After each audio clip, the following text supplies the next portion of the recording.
ஏற்கனவே நிறைய வீடியோவில் நான் சொல்லியிருப்பேன். இது மாதிரி இந்த தோலையெல்லாம் ரிமூவ் பண்ணிடுங்க.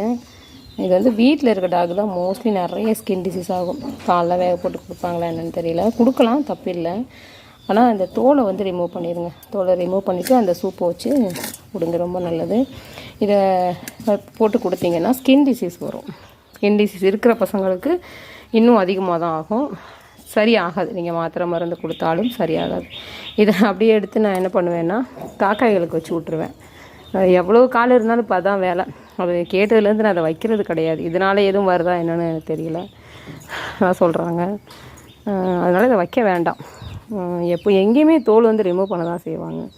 வெளியில் இருக்க பசங்களாம் இதெல்லாம் சாப்பிட்டு தானே இருக்காங்கன்னு உடனே சொல்லாதீங்க. அவங்கெல்லாம் பொழுதோடு விளாண்டுக்கிட்டு நல்லா டைஜஷன் ஆயிரும் அவனுங்களுக்கெல்லாம்.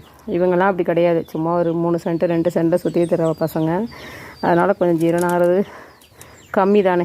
அவங்களோட இவங்களுக்கு உடல் உழைப்பு கம்மி தான், ஓடுறதா இருக்கட்டும் எதுவாக இருந்தாலும் சரி. அதனால் இது வீட்டில் உள்ள பசங்க ஸ்கின் டிசீஸ் இருக்கிறவங்களுக்கு இது யூஸ் பண்ணாதீங்க. பொதுவாகவே இது யூஸ் பண்ண வேண்டாம். இதை ரிமூவ் பண்ணுறது சுடுதண்ணியில் போட்டிங்கன்னா அப்படியே உருவ வந்துடும் ஈஸியாக. அதனால் உருவிட்டு அதுக்கப்புறமா நீங்கள் அதை அப்படியே வேக வச்சு அந்த சாறு அந்த கால் எல்லாத்தையும் கொடுக்கலாம். ரொம்ப நல்லது, அது ரொம்ப நல்லது. கால் ரொம்ப நல்லது தான். ஆனால் இந்த தோல் வேண்டாம். நான் என்ன பண்ணுவேன், இந்த காக்காய்க்கு இது மேலே அப்படியே வச்சு விட்ருவேன். ஒவ்வொரு காக்கா வந்து இதில் சாப்பிட்டு போயிடும். இதை வச்சு விட்டு இப்போ தினம் இந்த வேலை தான் பண்ணிகிட்டு கிடக்கிறது. நீங்களும் இதே மாதிரி ஃபாலோ பண்ணுங்கள் டைம் இருந்துச்சுன்னா.